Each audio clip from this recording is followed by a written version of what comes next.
Maya wiped the sweat from her forehead as she arranged tomatoes and onions at her small market stall. The morning sun was already hot, and she knew it would only get hotter as the day went on.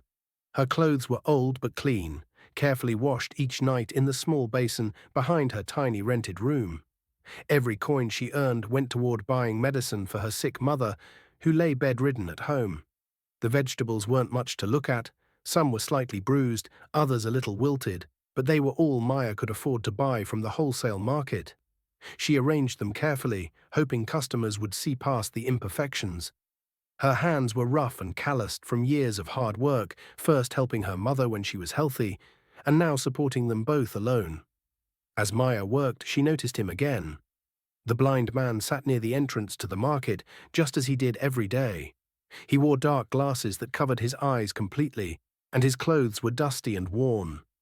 A wooden walking stick lay beside him on the ground, along with a small metal bowl that was always empty.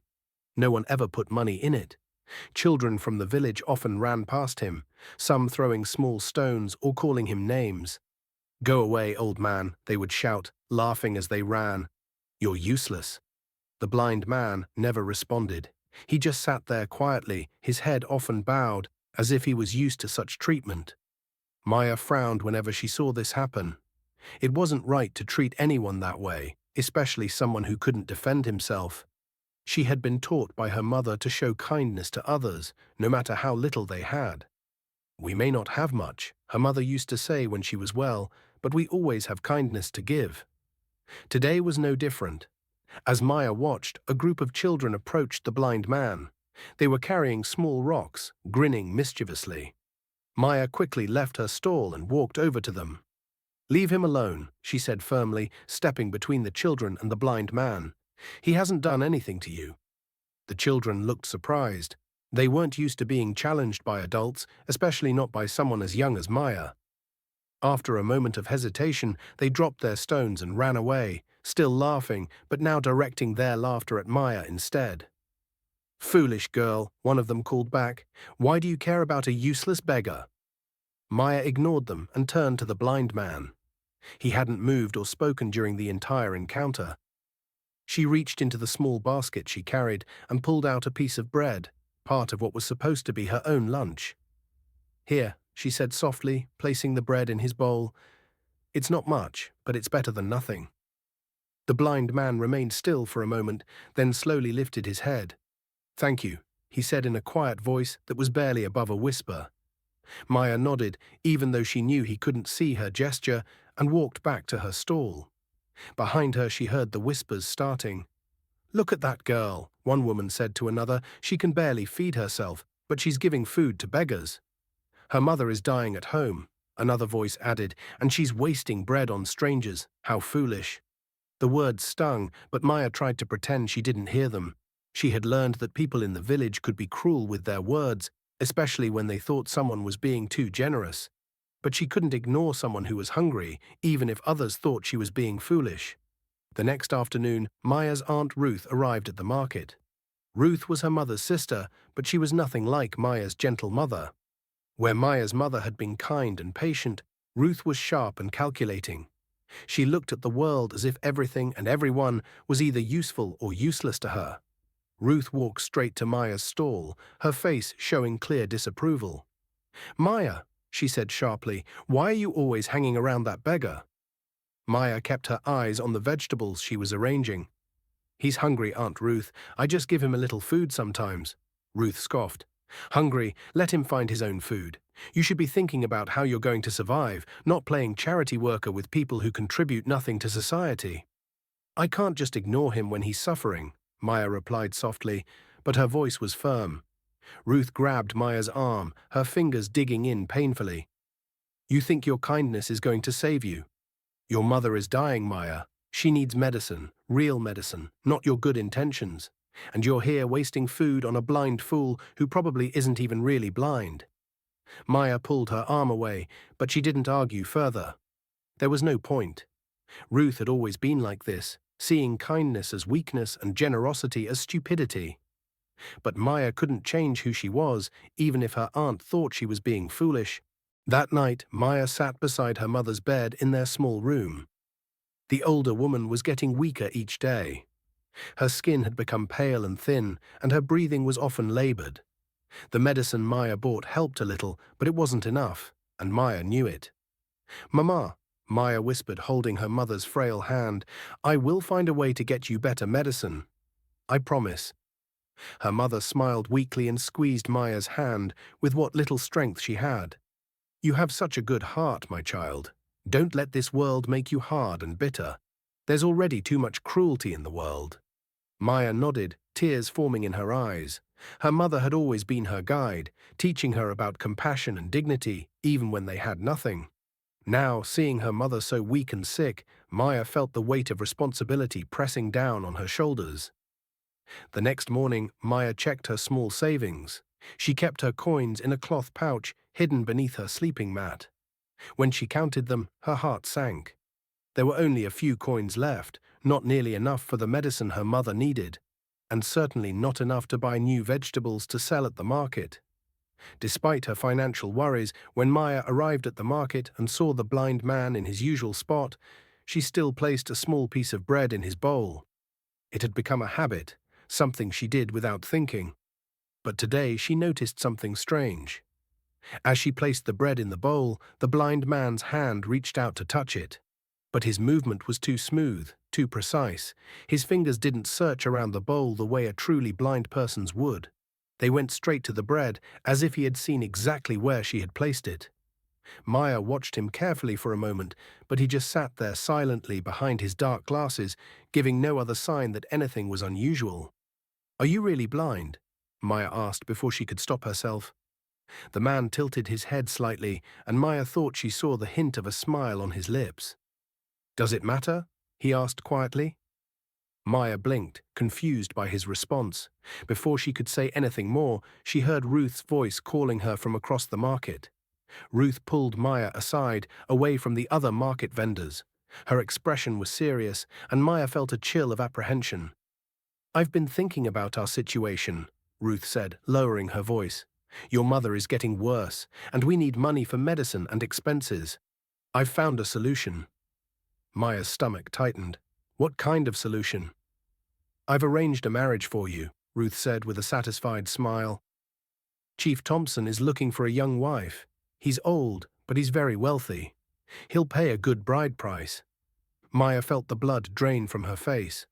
Chief Thompson was known throughout the village as a harsh man who had already buried 2 wives.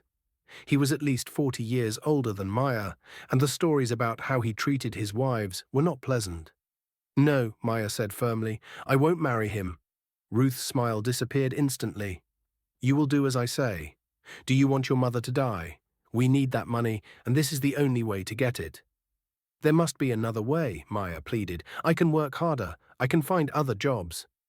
Ruth slapped Maya hard across the face. The sound echoed through the quiet corner of the market where they stood. "There is no other way. You're nothing but a burden right now. At least this way, you'll finally be useful." Maya's cheek burned where Ruth had hit her, but the pain in her heart was worse. She had always known that Ruth saw her as a burden, but hearing it spoken so bluntly was crushing. "I need time to think," Maya said, fighting back tears. "There's nothing to think about," Ruth replied coldly. "Chief Thompson is coming to meet you tomorrow evening. You'll wear a clean dress, you'll be polite, and you'll accept his proposal. That's final." Maya ran from the market, her heart pounding with panic and desperation. She couldn't marry Chief Thompson. The thought of being trapped in a marriage with such a cruel man made her feel sick. But what choice did she have? Her mother needed medicine, and they had no other source of income. She ran to the river outside the village, where she often went when she needed to think. The sound of the flowing water usually helped calm her mind, but today nothing could ease her distress. She sat on a large rock by the water's edge and cried, feeling more alone and trapped than she ever had in her life. As the sun began to set, Maya heard footsteps behind her. She turned and was surprised to see the blind man approaching, tapping his walking stick on the ground. "How did you find me?" she asked, wiping tears from her eyes. The man sat down on another rock near her. "I may not see with my eyes," he said softly, "but I hear more than most people realize. Sound carries far when you know how to listen." Maya looked at him suspiciously. His answer was vague, and she was beginning to doubt more and more that he was truly blind. But she was too upset to press the issue. They sat in silence for several minutes, listening to the water flow past them. Finally, the man spoke again. "Sometimes the people closest to us can hurt us the most," he said quietly. "They know exactly where our weaknesses are." Maya stared at him. His words seemed to cut right to the heart of her situation. How could he know what she was going through? "Who are you?" she whispered. The man smiled faintly. "Just someone who has learned that the world can be very cruel, but also that kindness still exists in unexpected places." Before Maya could ask any more questions, the man stood up and began walking back toward the village, tapping his stick as he went. Maya watched him go, feeling more confused than ever. Maya returned home that evening to find her mother's condition had worsened dramatically. The older woman was struggling to breathe, and her fever had spiked. Maya knew she needed medicine immediately, but when she went to check her hidden savings, she made a horrifying discovery. The cloth pouch was empty. Every coin she had saved was gone. Maya's heart raced as she searched frantically through her few belongings, hoping she had moved the money and forgotten. But it was nowhere to be found. Just then, Ruth appeared in the doorway of the small room. "Looking for something?" Ruth asked with a cold smirk. "Where is my money?" Maya demanded, her voice shaking with anger and fear. Ruth crossed her arms. "I took it. You were never going to have enough to save your mother anyway. At least this way, you'll have to be practical about Chief Thompson's proposal." Maya felt her knees go weak. "You killed her," she whispered. "Without that medicine, she'll die."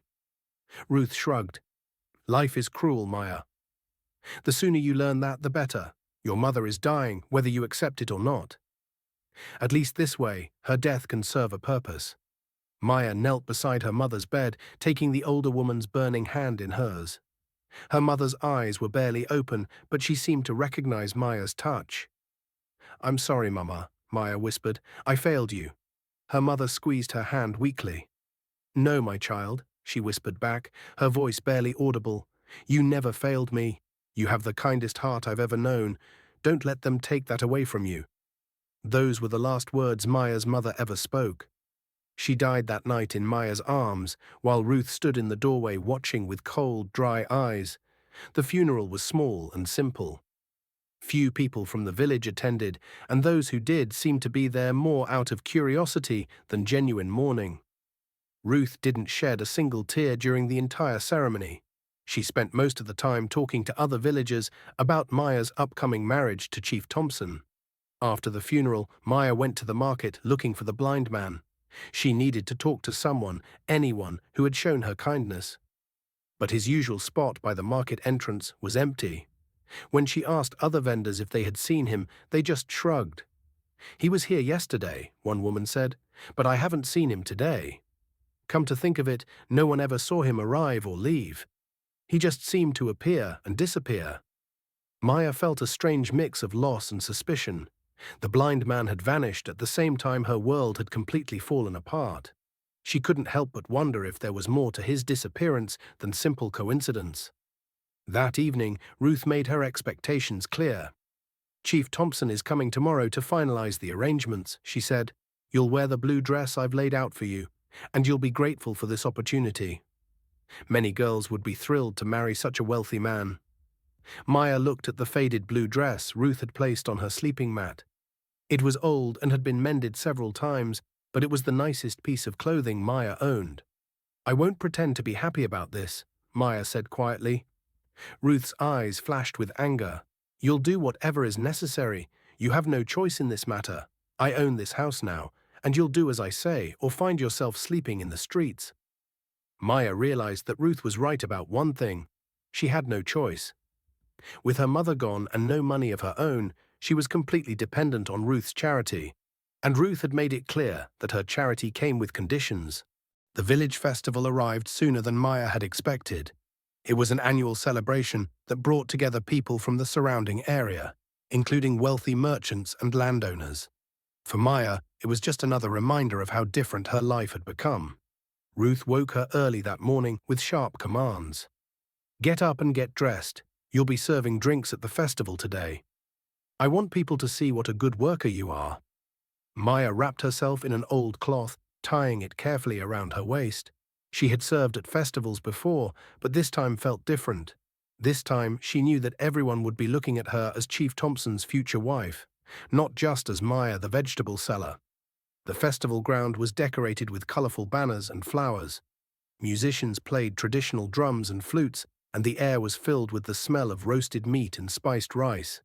Wealthy guests arrived in fine clothes, their gold jewelry catching the sunlight. The contrast between their finery and Maya's simple clothing was stark. Maya carried a wooden tray filled with cups of palm wine and fruit juice, moving carefully through the crowd. She kept her head down, trying to avoid the stares and whispers that followed her wherever she went. "That's the girl who's marrying Chief Thompson," she heard one woman say to another.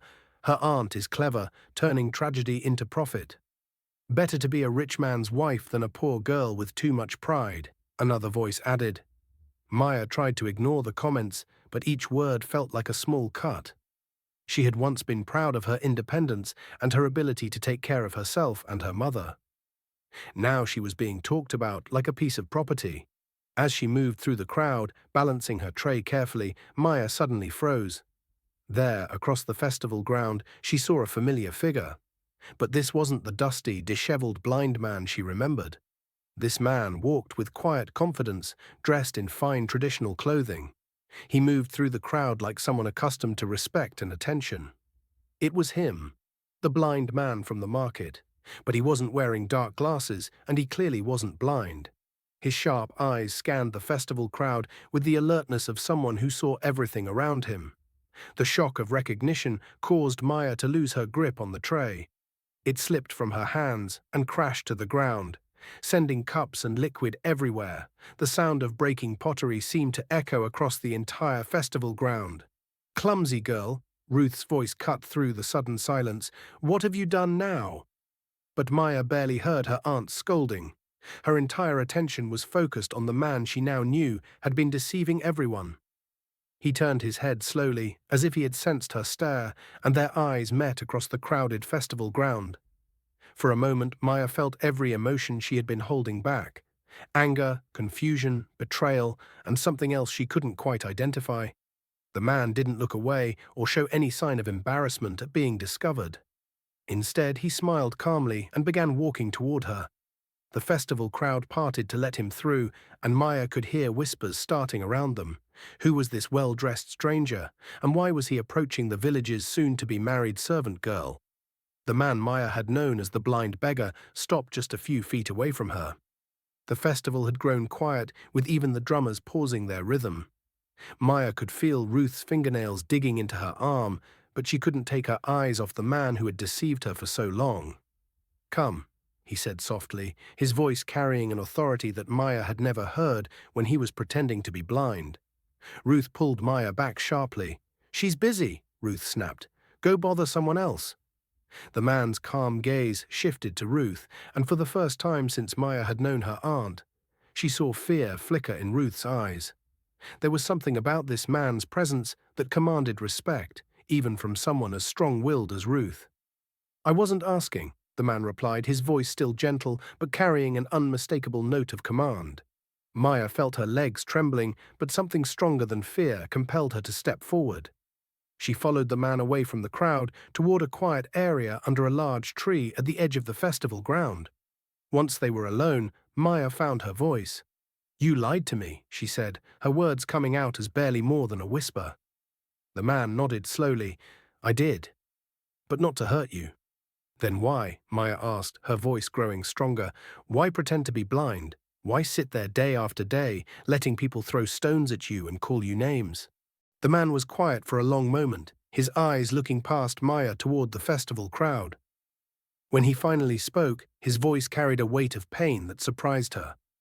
"Because I needed to know if kindness still existed in the world," he said. "I had lost everything: my family, my friends, even the woman I thought I loved. They all betrayed me when they discovered my wealth.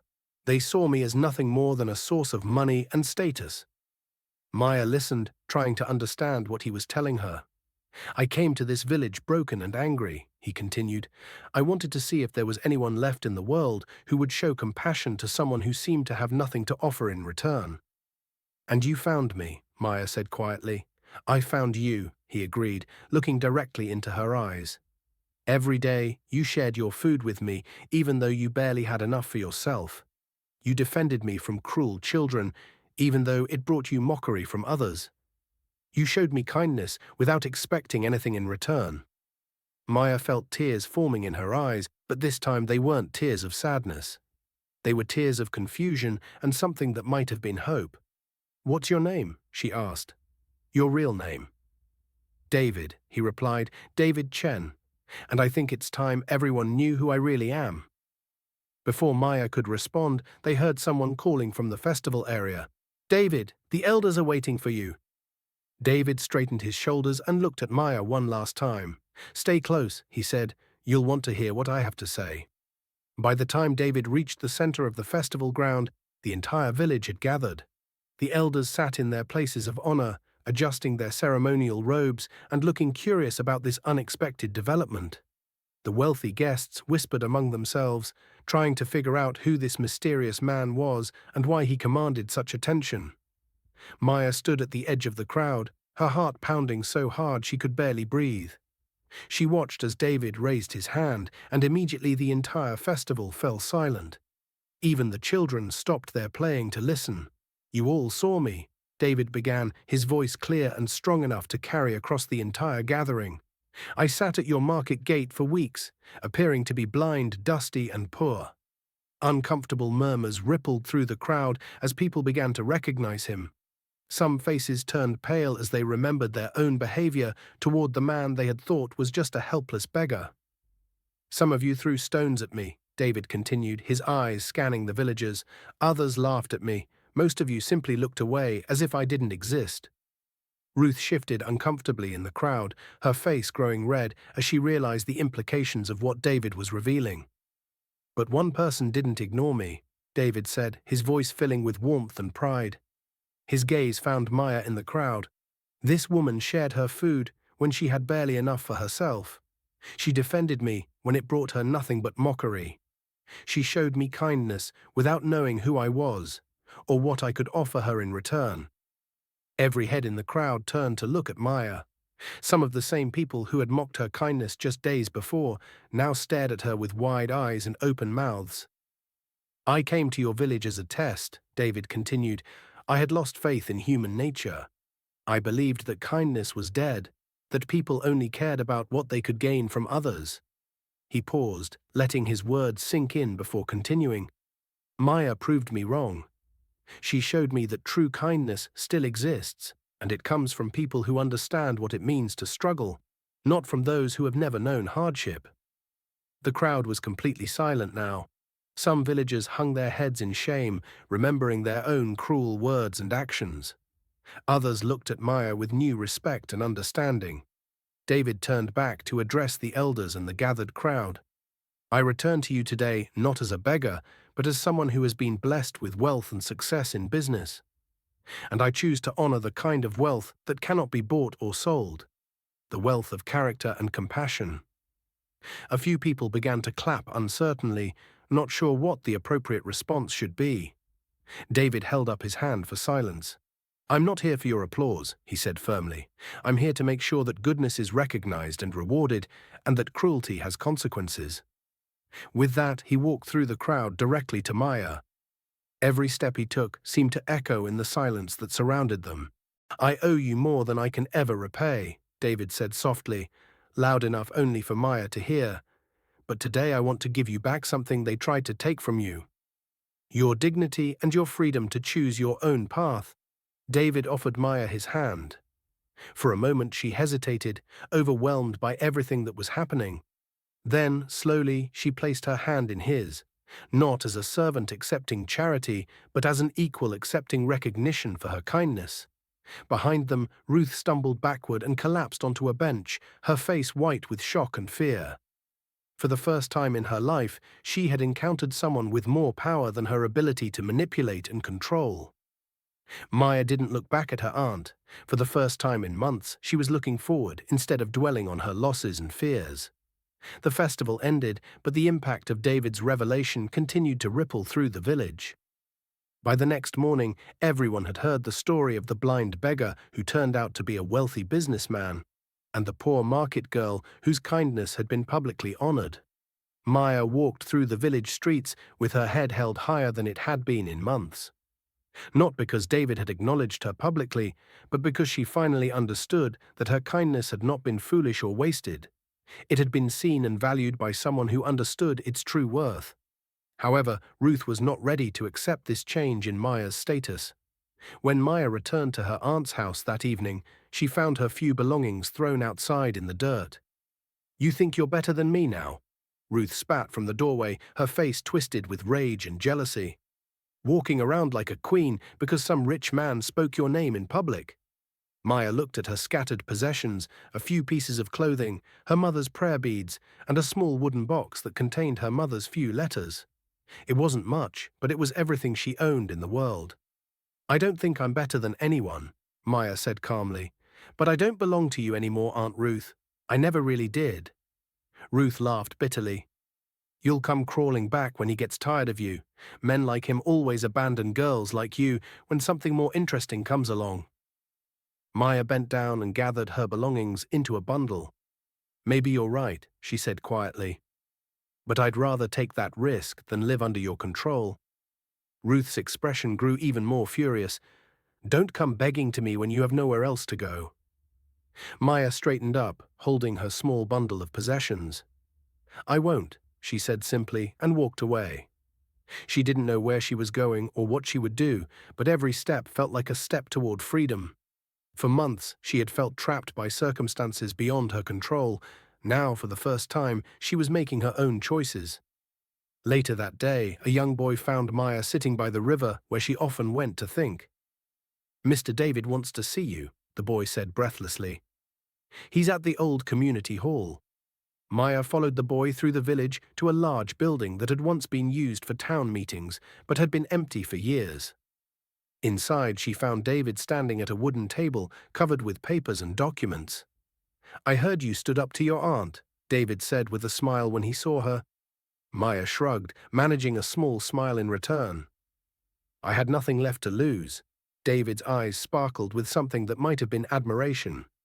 "That's often when we find our real strength, when we have nothing left to lose." He gestured to the papers spread across the table. "I want to show you something. I'm starting a foundation here in the village, focused on helping women who are in situations similar to what you've been through. Women who deserve better opportunities than just survival." Maya looked at the documents, though she couldn't read most of the official language. "Why are you telling me this?" "Because I don't want to just give charity," David said earnestly. "I want to build something real and lasting. Something that will help people long after I'm gone.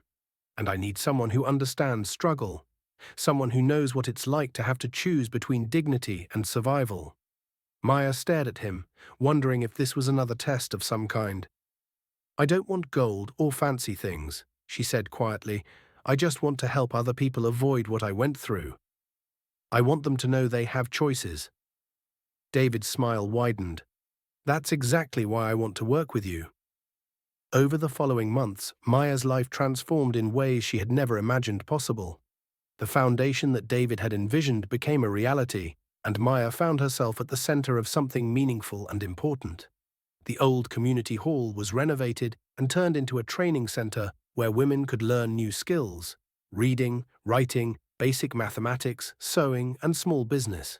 Management Maya helped design the programs, drawing on her own experiences to understand what women in difficult situations most needed to know.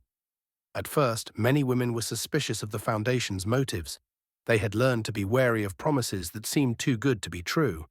But Maya's presence helped convince them that this was different. She was one of them, someone who had struggled and survived, not someone looking down on them from a position of privilege. "I was selling vegetables in the market just 6 months ago," Maya would tell the women who came to the center. "I know what it's like to count every coin and wonder if you'll have enough food tomorrow. But I also know that we're stronger and smarter than people give us credit for. The programs were practical and focused on real skills that women could use to support themselves and their families. Maya taught basic arithmetic using examples from market trading. David brought in experts to teach more advanced skills like bookkeeping and business planning. As word spread about the foundation's work, more women began to participate. Some came secretly, afraid that their families would disapprove. Others brought their children, creating a bustling, hopeful atmosphere that filled the old building with new life. Maya found herself taking on more and more responsibility as the foundation grew. David treated her as a true partner in the work, asking for her input on major decisions and respecting her insights about what the community needed most. "You have natural leadership abilities," David told her one evening as they reviewed applications from women wanting to join their programs. "You understand how to help people without making them feel helpless or ashamed." Maya looked up from the papers she was reviewing. "I learned from experience what doesn't work," she said with a wry smile.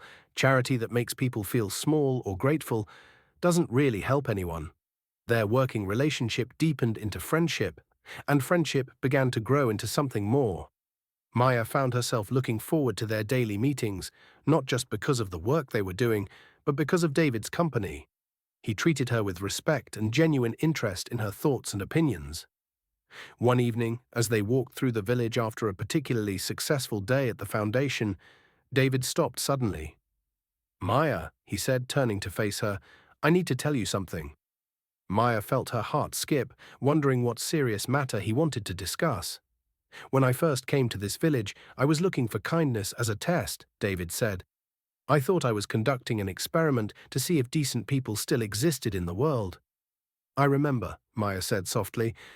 "But I found something I wasn't looking for," David continued. "I found you. Not just your kindness, but your strength, your intelligence, your integrity.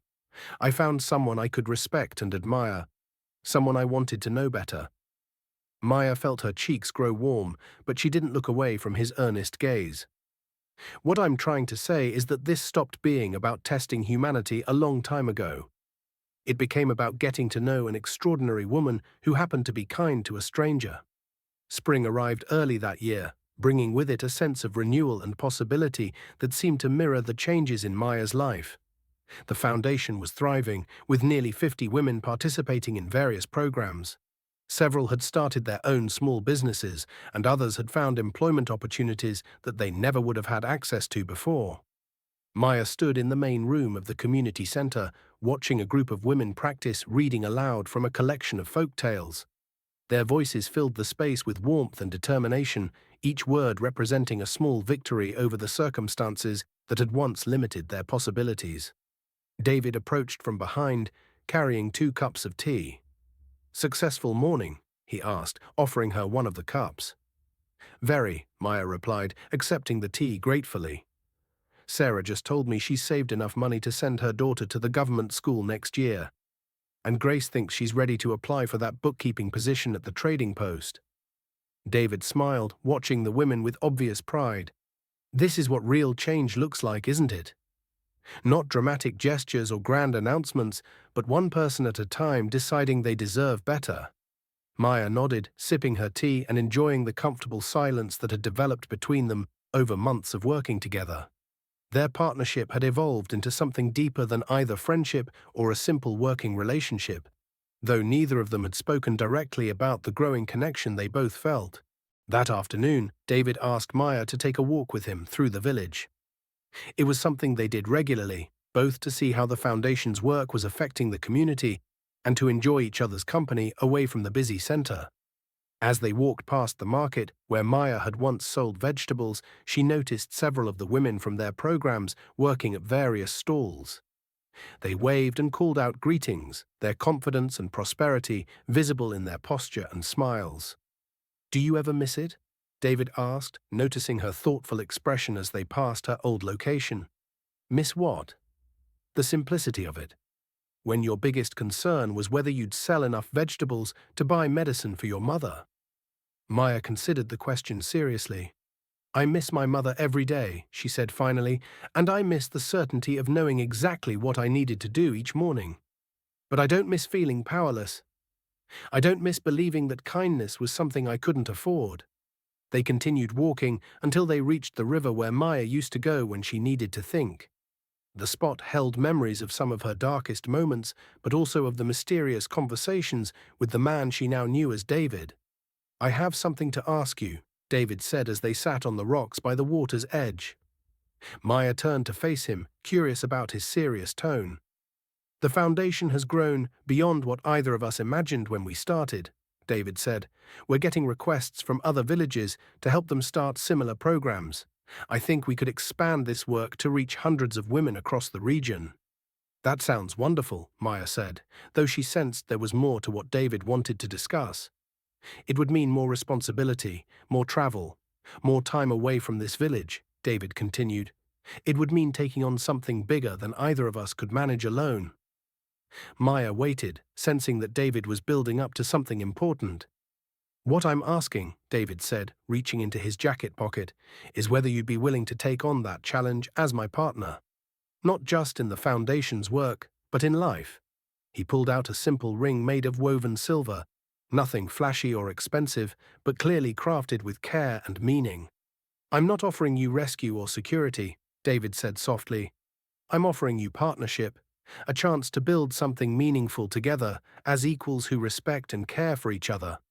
Maya looked at the ring, then at David's face. She saw sincerity there and hope, but also patience. He wasn't pressuring her for an immediate answer. "You're asking me to marry you," she said quietly. "I'm asking if you want to spend your life working alongside someone who admires your strength and shares your values," David replied. "The marriage part is just the formal recognition of what we've already built together." Maya thought about everything that had brought them to this moment. The kindness she had shown to a stranger, the tests and revelations, the slow building of trust and partnership. She thought about the foundation they had created and the lives they had already changed. "Yes," she said, her voice steady and confident. "Not because I need saving, but because I choose you. I choose us." David's face lit up with joy as he slipped the ring onto her finger. It fit perfectly, as if it had been made specifically for her. Word of Maya and David's engagement spread quickly through the village, creating a mix of reactions that reflected the complex dynamics of the community. Some people were genuinely happy for Maya, especially the women who had benefited from the Foundation's programs. Others whispered skeptically about the dramatic change in her circumstances. Ruth, predictably, was furious. She made her feelings known to anyone who would listen, claiming that Maya was ungrateful and that David was making a mistake. But her words carried little weight now. The village had seen the Foundation's success, and Maya's role in creating it. Ruth's bitter complaints only made her look petty and jealous. Maya and David decided to have a simple wedding ceremony under the large tree where David had first revealed his true identity to her. It seemed fitting to celebrate their union in the place where their honest relationship had begun. The preparations were modest but meaningful. The women from the Foundation insisted on helping with the arrangements, seeing Maya's wedding as a celebration of all their shared achievements.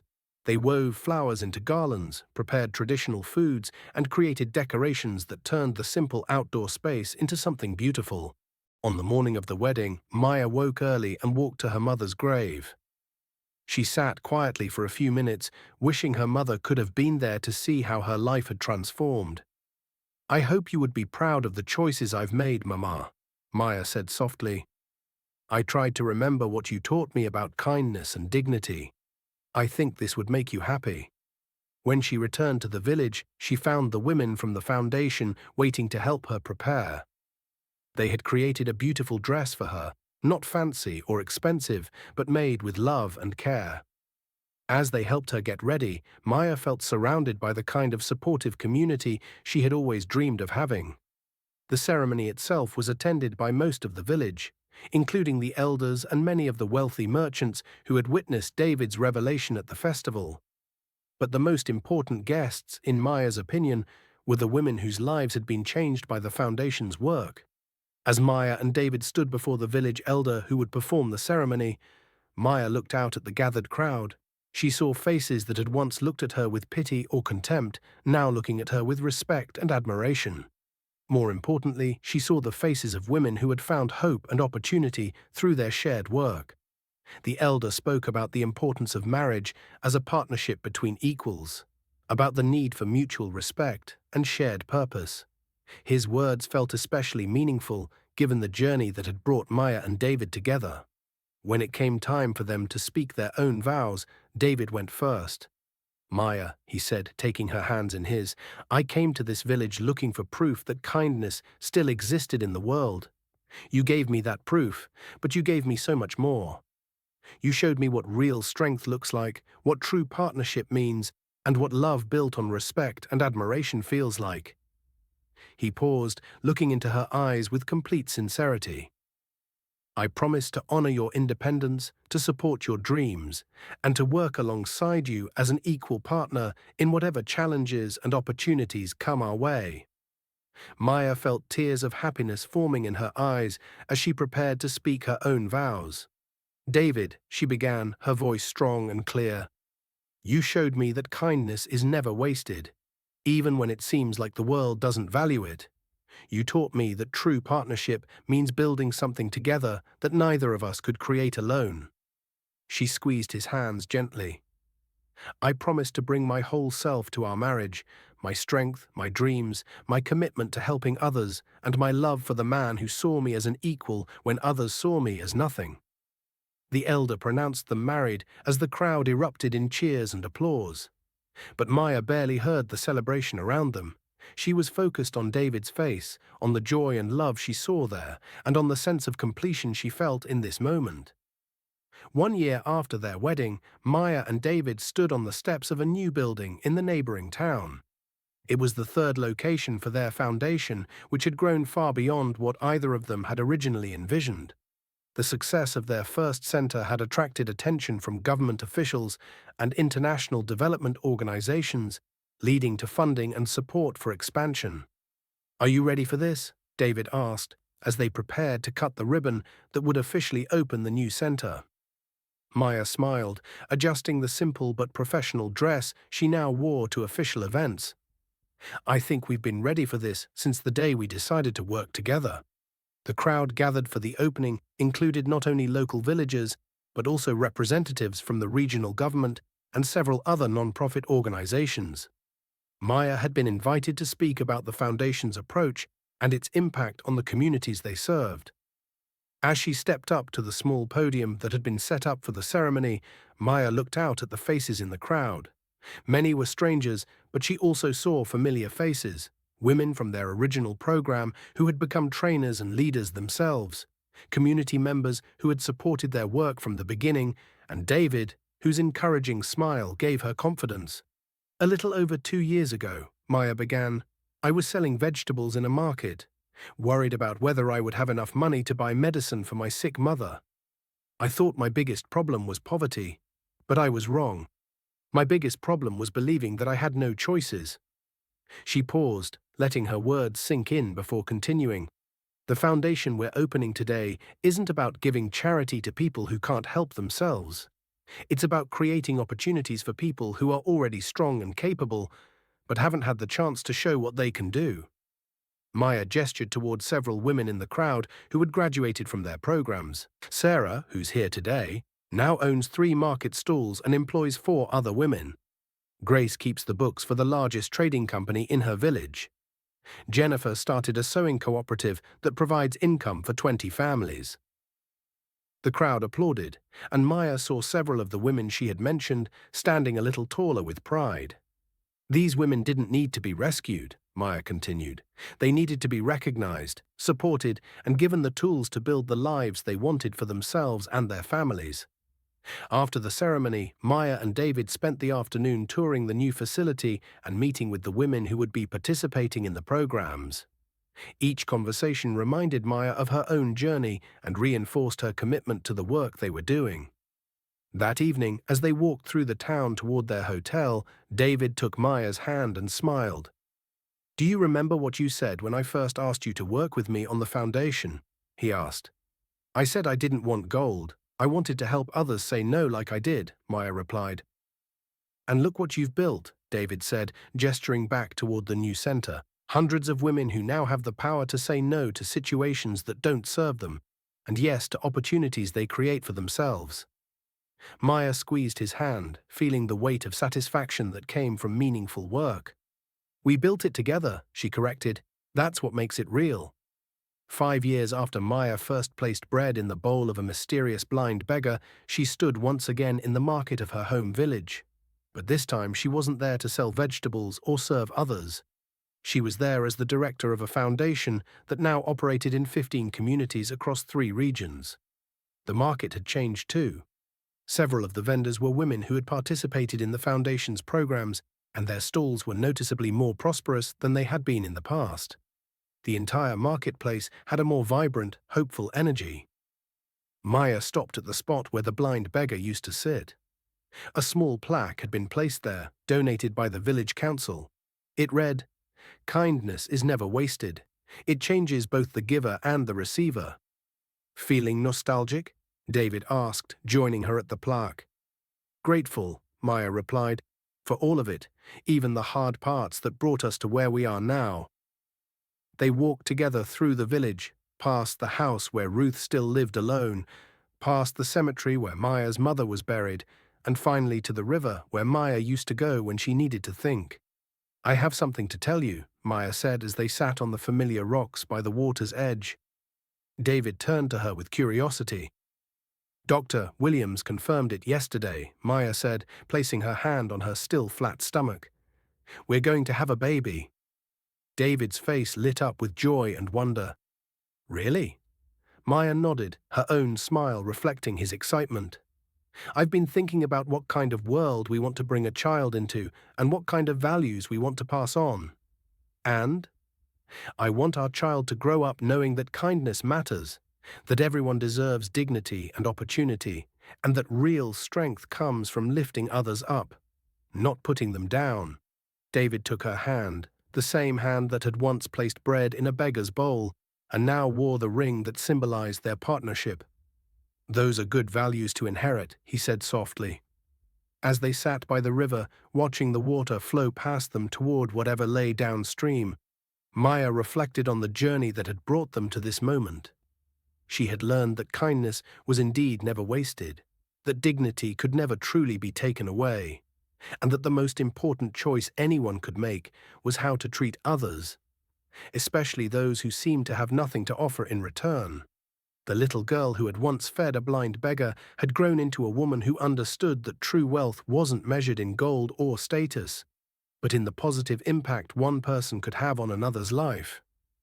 And as she and David planned for their future together, Maya knew that the best gift they could give their child and the world was to continue building a society where kindness was valued, dignity was protected, and everyone had the opportunity to choose their own path. The story that had begun with a simple act of compassion had become a legacy of hope, proving that sometimes the smallest gestures can create the most profound changes. And in a world that often seemed harsh and unforgiving, Maya and David's foundation continued to serve as a reminder that goodness still existed, and that it was worth nurturing and protecting for future generations. Thank you for watching. Please subscribe, like, and